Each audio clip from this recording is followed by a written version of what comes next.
on. So.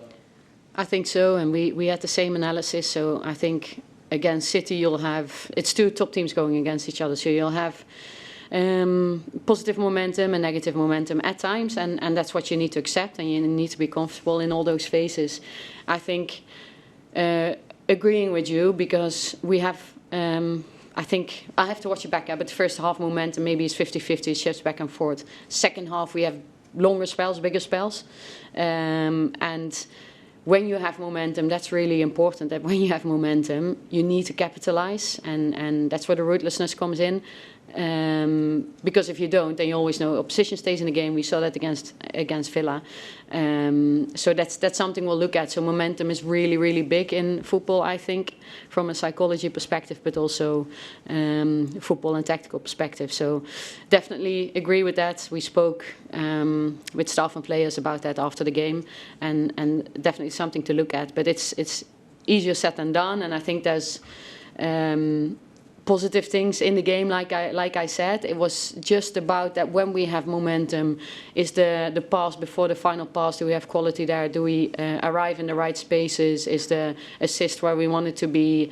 Do we have composure in those moments in the final third, in and around the box? And it's small margins, so it's, if it's just off and then it's against a good opponent, then you know that they have that threat as well. But yeah, so it's the small details that we'll work on, but we don't have a lot of time because the Tuesday is coming soon.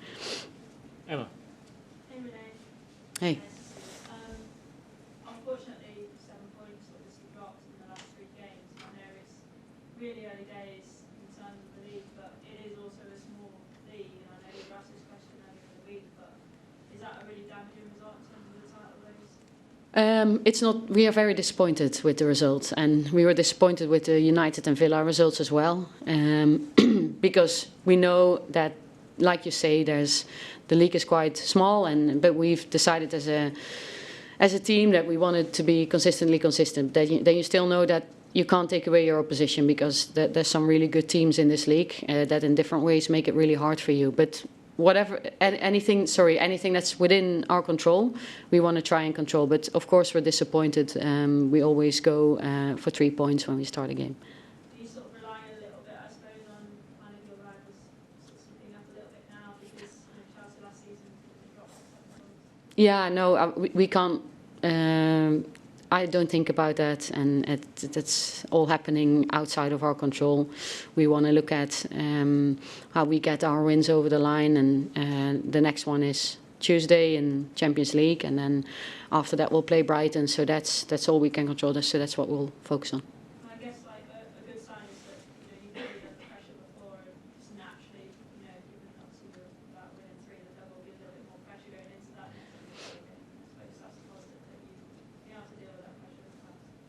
Yeah, of course if you would say before the season, we wanted more points at this point, but we know how much strength we have in the squad, and when we are in pressured situations or we need to come back from things, then we know that we can. So that belief is there, which is really good, and the team is working really hard in training, want to work on the details, and it's about those margins, and we all believe that it will come if we keep on working really hard. Okay. Hi Renee. There were a few occasions today with Arsenal players that felt like they were overhitting crosses quite significantly or failing to make quite simple passes, and these were like brilliant world-class players who we've seen perform repeatedly for your team. Do you have any idea of why those mistakes were happening today from, as I say, these brilliant players? It always looks like that's a simple thing, like why is there technical errors on the pitch?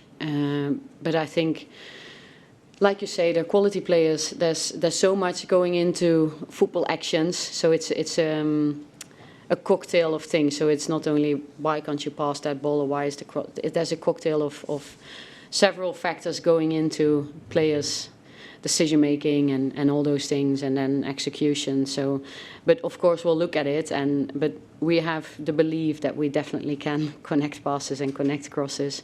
So we just keep on working really hard.